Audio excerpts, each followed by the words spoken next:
শীতের সিজনে একবার হলেও ওলকপির এই রেসিপিটি বাড়িতে বানিয়ে দেখবেন। অনেকভাবে তো ওলকপি বাড়িতে রান্না করে থাকেন, একবার অনুরোধ করব এভাবে বাড়িতে বানিয়ে দেখুন, ভীষণ ভালো খেতে হয়। কি করে রান্না করলাম দেখে নিন।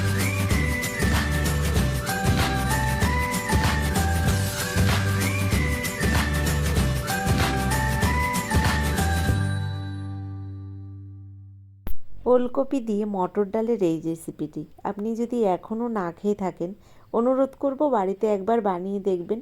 কতটা ভালো হয় খেতে রান্নার পরেই আপনি বুঝতে পারবেন। তো এই রান্নাটা ভীষণ সহজ একটা রান্না, তবে খেতে কিন্তু দারুণ লাগে, বিশেষ করে গরম ভাতের সঙ্গে তো জমে যায়। এছাড়া ভাত, রুটি, পরোটা সব কিছু দিয়েই ভালো লাগে, তবে গরম ভাতের সঙ্গে কিন্তু ভীষণ ভালো হয় খেতে। এখানে দেখুন 150 গ্রাম মটর ডাল আমি আগে থেকে পরিষ্কার জলে ধুয়ে রেখেছি, আর ধুয়ে কিন্তু ডালটাকে ভিজিয়ে রেখেছিলাম 2 ঘন্টার জন্য। তারপর ওলকপি নিয়েছি সঙ্গে আলু একটা, আর নিয়েছি কয়েকটা কাঁচা লঙ্কা, ধনেপাতা, আর নিয়েছি একটা টমেটো। এগুলোকে সব কেটে ধুয়ে আমি গুছিয়ে নিয়েছি। সঙ্গে এবার ডালটাকেও আমি এখানে বেটে নিয়েছি। এবার দেখুন একটা পাত্রের মধ্যে আমি বেটে নেওয়া ডালটাকে ঢেলে দিলাম। এবার এর মধ্যে দিয়ে দিচ্ছি স্বাদ মতো লবণ, হলুদ। তো এখানে স্বাদ মতো লবণ, হলুদ দেওয়ার পরে ভালো করে ডালটাকে ফেটিয়ে নিতে হবে। নমস্কার বন্ধুরা, কেমন আছেন সবাই? নিশ্চয়ই সবাই ভালো আছেন, আমিও ভালো আছি। টিয়ার রান্নাঘর থেকে আমি তন্দ্রা। আজ নিয়ে এলাম ওলকপি দিয়ে মটর ডালের ইউনিক একটা রেসিপি নিয়ে। সম্পূর্ণ ভিডিওটি আপনারা দেখবেন, তাহলে বুঝতে পারবেন কতটা সুন্দর হয় এই রান্নাটা। দেখুন এখানে কড়াইটা গরম বসিয়ে দিয়েছি, আর কড়াইয়ের মধ্যে দিয়ে দিলাম পরিমাণ মতো সাদা তেল। তবে তেলটাকে সুন্দর করে গরম করে নিতে হবে। এখানে তেলটাকে সুন্দর করে আমি গরম করে নিয়েছি। এবার দেখুন বেটে নেওয়া ডালটাকে আমি সুন্দর করে কিন্তু ফেটিয়ে নিয়েছি। ডালটাকে একটু বেশি সময় ধরে কিন্তু ফেটিয়ে নিতে হবে। এই ডালটা যত ভালো ফেটানো হবে, এই বড়াগুলো কিন্তু খেতে ততটাই সুন্দর হবে। আর এখানে ডালের মধ্যে কিন্তু আমি আর অন্য কিচ্ছু ব্যবহার করিনি, শুধুমাত্র লবণ, হলুদ দিয়ে ভালো করে ফেটিয়ে নিয়ে তেলের মধ্যে এভাবে 1 চামচ করে ডাল বাটা দিয়ে সুন্দর করে বড়ির মতো তৈরি করে নিচ্ছি। দেখুন এখানে তেলের মধ্যে বড়াগুলো দেওয়ার পরে কত সুন্দর ফুলে উঠেছে। আর এগুলো যত ভালো ফেটানো হবে, বড়াটা কিন্তু খেতে তত সুন্দর হবে। এখানে আমি বড়াগুলোকে এবার উল্টে পাল্টে সুন্দর করে ভেজে নেব। অনেকভাবেই তো আমরা ওলকপি রান্না করে থাকি, তবে এভাবে আপনি যদি এখনও না খেয়ে থাকেন, একবার বাড়িতে বানিয়ে দেখবেন, ভীষণ ভালো খেতে হয়। এখানে দেখুন বড়াগুলো কিন্তু আমি এভাবে ভালো করে ভেজে নিচ্ছি, আর বড়াগুলো ভাজা হয়ে গেছে এক পিঠ, উল্টে দিয়ে কিন্তু অপর পিঠটাও সুন্দর করে ভেজে নিচ্ছি। তো বন্ধুরা, এভাবে বড়াগুলো ভেজে নিলে কিন্তু গরম গরম ভাতের সঙ্গেও দারুণ লাগে খেতে, এতটা মুচমুচে হয় এভাবে বড়াগুলো ভেজে নিলে। তো দেখুন এভাবে আমি বড়াগুলোকে কিন্তু উল্টে পাল্টে সুন্দর করে ভেজে নিয়েছি। বড়াগুলো ভাজা হয়ে গেছে। এই বড়াগুলোকে নামিয়ে নেওয়ার পরে বাকি বড়াগুলোও আমি কিন্তু এই তেলের মধ্যে এক এক করে ভেজে নেব। ওলকপি এমন একটা সবজি অনেকেই কিন্তু পছন্দ করে না, বিশেষ করে বাচ্চারা কিন্তু খেতে চায় না। তো এইভাবে আপনারা কিন্তু এই রেসিপিটি বাড়িতে রান্না করতে পারেন, ভীষণ ভালো হয় খেতে। শুধুমাত্র ফুলকপির আমরা বিভিন্ন ধরনের রান্না করে থাকি, তবে ফুলকপির থেকেও এই রান্নাটা কিন্তু ভীষণ ভালো হয় খেতে। কথা বলতে বলতে এখানে দেখুন বড়াগুলো প্রায় ভাজা হয়ে গেছে। এবার এই বড়াগুলোকে আমি নামিয়ে নেব, আর বাকি বড়াগুলো ওই তেলের মধ্যে এক এক করে ভেজে নেব। বড়াগুলো ভেজে নামিয়ে নেওয়ার পরে আমি কড়াইতে যে তেল রয়েছে তার মধ্যে আরও কিছুটা তেল দিয়ে দিলাম। এবার দেখুন ফোড়নে দিয়ে দিচ্ছি একটা তেজপাতা, কয়েকটা গোটা জিরে। ফোড়নটাকে একটু নেড়ে চেড়ে এভাবে ভেজে নেব। তো এখানে ফোড়নটাকে একটু ভেজে নেওয়ার পরে এবার কেটে রাখা সবজিগুলো দিয়ে দিচ্ছি। এখানে রয়েছে ওলকপি আর আলু। ওলকপিটা দিয়ে দিলাম, এরপর আলুগুলোও দিয়ে দিলাম। ভালো করে নেড়ে চেড়ে এই সবজিগুলোকে কিছুক্ষণ সময় ধরে একটু ভেজে নিতে হবে। কিছু কিছু রান্না এমন কিছু মশলার জন্য সেই রান্নার টেস্টটা যেন দ্বিগুণ বেড়ে যায়। যেমন এই রান্নাটার মধ্যে দেখুন এখানে দিচ্ছি আমি রসুন বাটা। এখানে প্রায় 1/2 চামচ রসুন বাটা রয়েছে, আর এই রসুন বাটাটা দেওয়ার কারণে এই রান্নাটার কিন্তু টেস্ট সত্যি বেড়ে যায়।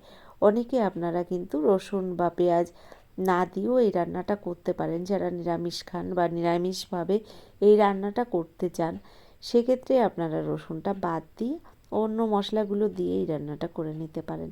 তবে এই রসুন বাটাটা দেওয়ার কারণে কিন্তু এই রান্নাটার টেস্ট বেড়ে যায়। দেখুন রসুন বাটাটা দেওয়ার পরে আমি কিছুক্ষণ সময় ধরে সবজির মধ্যে ভেজে নিয়েছি। এবার 1 চামচের 3 ভাগের 1 ভাগ দিয়ে দিলাম আমি আদা বাটা, দিয়ে দিলাম এখানে যে টমেটোটা কেটে নিয়েছিলাম, কেটে নেওয়া টমেটোটা দিয়ে দিলাম, সঙ্গে দিয়ে দিলাম কয়েকটা চেরা কাঁচা লঙ্কা। রান্নাটার মধ্যে বিশেষ কিছু মশলা আমি ব্যবহার করিনি, সাধারণ কয়েকটা মশলা দিয়েই রান্না করেছি। তবে এই রান্নাটা সত্যি অসাধারণ হয় খেতে। এভাবে কাঁচা মশলাগুলো কিন্তু আমি কিছুক্ষণ সময় ধরে কষিয়ে নিয়েছি এই সবজির সঙ্গে। এবার এর মধ্যে দিয়ে দিচ্ছি 1/2 চামচ জিরের গুঁড়ো আর দিয়ে দিচ্ছি 1/2 চামচ লঙ্কার গুঁড়ো। স্বাদ মতো দিয়ে দিলাম এবার লবণ আর হলুদ। তো এখানে আমি আমার পরিমাণ মতো লবণ হলুদটাও দিয়ে দিলাম। আর লবণ হলুদ দেওয়ার পরে এভাবে একটু সবজিগুলোর সঙ্গে মশলাটাকেও কষিয়ে নেব। তবে এখানে অল্প পরিমাণে একটু জল ব্যবহার করতে হবে, মশলাটা যাতে পুড়ে না যায়। তার জন্য এখানে আমি 1 বাটি পরিমাণে দিয়েছি উষ্ণ গরম জল। গরম জলটা দেওয়ার পরে এভাবে আরও কিছুক্ষণ আমি কষিয়ে নেব। মশলাটা ভালো মতো কষানো হয়ে গেলে তারপরে দিয়ে দেব গরম জল। যে কোনো রান্নার মধ্যে যদি গরম জল ব্যবহার করা হয় তাহলে রান্নাটাও খুব তাড়াতাড়ি হয় আর রান্নাটা কিন্তু টেস্টটাও বেড়ে যায়। এখানে আমি কিছুক্ষণ সময় ধরে সবজিগুলো মশলার সঙ্গে কষিয়ে নিয়েছি, কষানো প্রায় হয়ে গেছে। এবার এর মধ্যে আমি দিয়ে দেব গরম জল। জলটাকে আমি আগে থেকে গরম করে নিয়েছি, গরম করা জল দিয়ে দিচ্ছি এবার এই সবজির মধ্যে। গ্যাসের ফ্লেমটাকে এবার আমি হাই ফ্লেমে রেখেছি। গরম জলটা দেওয়ার পরে ভালো করে নেড়েচেড়ে ঢাকনা বন্ধ করে আমি 3 থেকে 4 মিনিটের জন্য ঢেকে দেব। ততক্ষণ সবজিগুলো সুন্দর সিদ্ধ হয়ে যাবে। রান্নাটা করতে খুব একটা সময়ের দরকার হয় না। আর যেহেতু এখানে ওলকপিগুলো কিন্তু ভীষণ কচি ছিল, খুব তাড়াতাড়ি রান্নাটা কিন্তু হয়ে গেছে। এখানে আমি গ্যাসের ফ্লেমটাকে হাই ফ্লেমে রেখে ঢাকনা বন্ধ করে 3 থেকে 4 মিনিট ঢেকে দিয়েছিলাম। এবার আমি ঢাকনাটাকে সরিয়ে চেক করে নেব সবজিগুলো সিদ্ধ হলো কি না। তো সবজিগুলো একটু বাকি রয়েছে। রান্নাটা খুব সহজ একটা রান্না, তবে গরম গরম ভাতের সঙ্গে এই রান্নাটা যে এতটা জমে যায়, এছাড়া ভাত রুটি পরোটা সব কিছুর সঙ্গেই খেতে ভালো লাগে। বিশেষ করে গরম ভাতের সঙ্গে কিন্তু এই ধরনের রান্নাগুলো বেশি ভালো হয় খেতে। এখানে ভেজে রাখা ডালের বড়াগুলো এবার আমি দিয়ে দিলাম এই ঝোলের মধ্যে। ডালের বড়াগুলো দেওয়ার পরে ভালো করে আরও কিছুক্ষণ ফুটিয়ে নেব। এভাবে নেড়েচেড়ে একটু মিশিয়ে নিলাম সব সবজির সঙ্গে।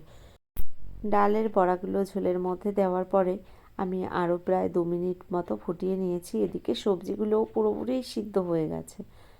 রান্নাটা প্রায় হয়ে গেছে। এবার নামিয়ে নেওয়ার আগে এর মধ্যে দিয়ে দিচ্ছি আমি 1 চামচ পরিমাণে চিনি। চিনিটা দিলে স্বাদের ব্যালেন্সটা কিন্তু সুন্দর ঠিকঠাক হয়। তো এখানে চিনিটা দিয়ে দিলাম। চিনিটা দেওয়ার পরে ভালো করে এভাবে মিশিয়ে নিলাম।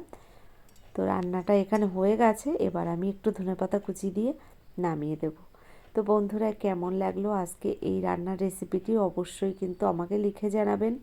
আর যদি আমার ভিডিওটি আপনাদের ভালো লেগে থাকে, এখনও একটা লাইক দিতে ভুলে গেছেন, অনুরোধ করব একটা লাইক দিয়ে যারা এখনও আমার চ্যানেলটিকে সাবস্ক্রাইব করেনি অবশ্যই আমার চ্যানেলটিকে সাবস্ক্রাইব করে আমার ভিডিওর পাশে থাকা বেল আইকনটি ক্লিক করে নোটিফিকেশানটা অল করে দেবেন। তাহলে কি হবে, আমার ভিডিও আপলোড করার সঙ্গে সঙ্গে তার নোটিফিকেশানটা আপনার কাছে পৌঁছে যাবে আর আপনি টাইম মতো আমার ভিডিওটি দেখে নিতে পারবেন। তো বন্ধুরা, দেখলেন তো কত সহজে এই রান্নাটা আমি তৈরি করে আপনাদের দেখালাম। অবশ্যই আপনারা একবার বাড়িতে এভাবে রান্না করে দেখবেন। শুধু দেখতে সুন্দর না, খেতেও কিন্তু ভীষণ সুন্দর হয়। আজকের মতো এই পর্যন্তই। পরবর্তী ভিডিও নিয়ে আবার চলে আসবো। ততক্ষণের জন্য সকলে ভালো থাকবেন, সুস্থ থাকবেন, টিয়ার রান্নাঘরের সঙ্গে থাকবেন। অসংখ্য ধন্যবাদ।